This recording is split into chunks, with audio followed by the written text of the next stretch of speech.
So, a Biden-Harris administration. What do we expect from this? Well, I can make some predictions, and I can make some predictions from what I believe are some educated guesses based upon Mr. Biden's behavior, his mental state based upon my own experiences with this exact same state. I'm going to make a very bold statement right now, and I'm going to say that, yes, I do believe that Mr. Biden has sundowner syndrome or pre-dementia. I'm going through that with my own father at the moment. So here's what we can expect. We can expect one, very limited public engagements with the president. And any public engagements will most likely, for the most part, be set in the morning. Those that are live, anyways, will most likely be set in the morning. You see, that's how sundowner syndrome works. In the morning, you're just a little bit sharper. In the morning, you're just a little bit more yourself. But as the day wears on, your brain starts to slip. You can hear it in his speech. In the mornings, there's a clear and concise space in between his words. He enunciates the words a little bit better. But in the evening, his words tend to kind of slip together, and it's almost as if he's stuttering a little bit, like he's had a little bit to drink.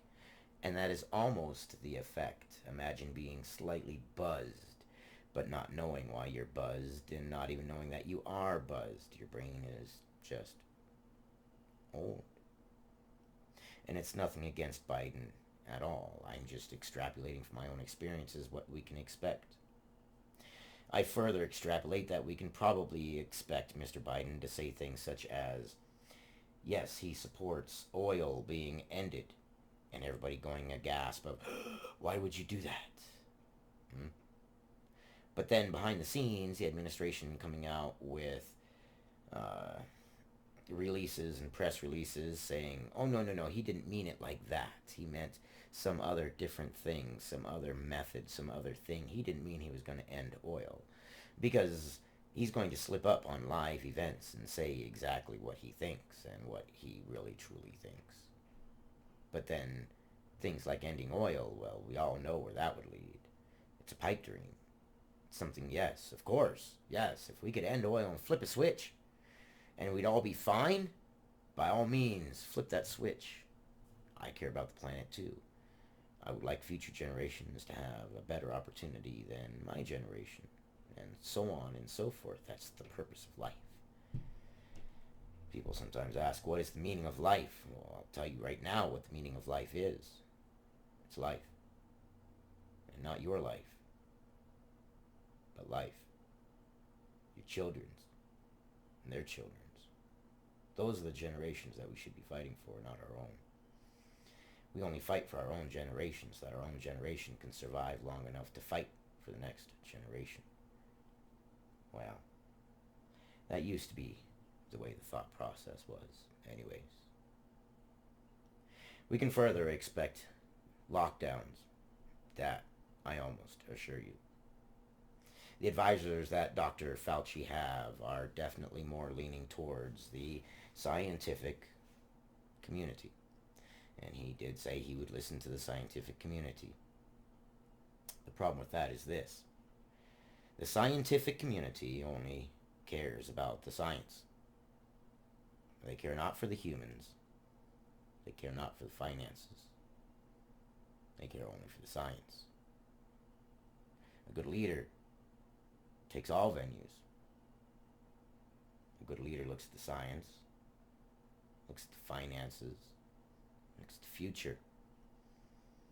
A good leader takes all sources, weighs them out, and says, here's the best choice. And there will be sacrifices on all sides, but in the end, this is the best decision. And listening to one side, just the scientists, is not the way to do it. If we listen to one side, all the other sides suffer. It's good that he's listening to the science, don't get me wrong. But in the end, the science only cares about the science. There are people who say that the ends justify the means. I am not one of them. I believe we need to look at all the sides and say, hey, there are going to be some things that are not going to be good. That is part of human life. I've said it before. Remember Avatar? Welcome to Navi, or whatever that planet was, where everything wants to kill you? Yes.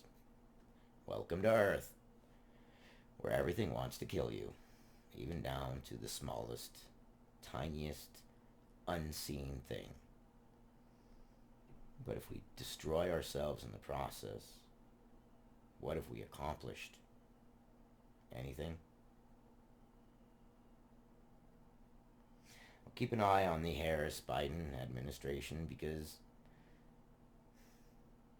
I can see it in Mr. Biden's mental state that he's going to need some serious help. And the help that Mr. Biden garners from those advisors around him, because of his mental state, that's going to dictate what he does. As much as I hate to say it, my father's the same way.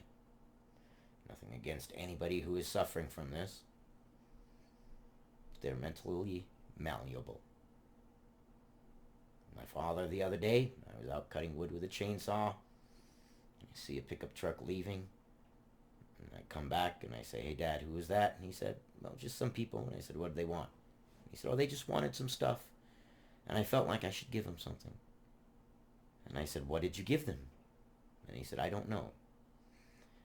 They just needed some stuff, and I felt like I should give them some stuff. And I asked again, what did you give them? And he said, well, I don't know. You'll have to look around the house and see what I gave them. And this was a sharp, smart, strong, independent man. That's where we all go. It's nothing against Biden, but I do care about the United States. I care about your freedoms. I care about my freedoms. Anything that goes against your freedoms also goes against my freedoms, and vice versa. We are not separate. There's not a line in the sand saying that you are either Democrat or Republican. There's a line in the sand that says, history will judge you thusly. It all depends on what side of that line you choose to be on in the end. It's going to be a very interesting ride, my friends, and I guarantee you you're probably going to see some interesting changes, especially in the government. I believe we're going to see a lot of restrictions. And, most concerning to me, as if these aren't concerning enough, Mr. Biden's plan of a social justice credit system. Is that where we want to go? If your political views go against those of those in power, then you will be restricted in your rights and your freedoms.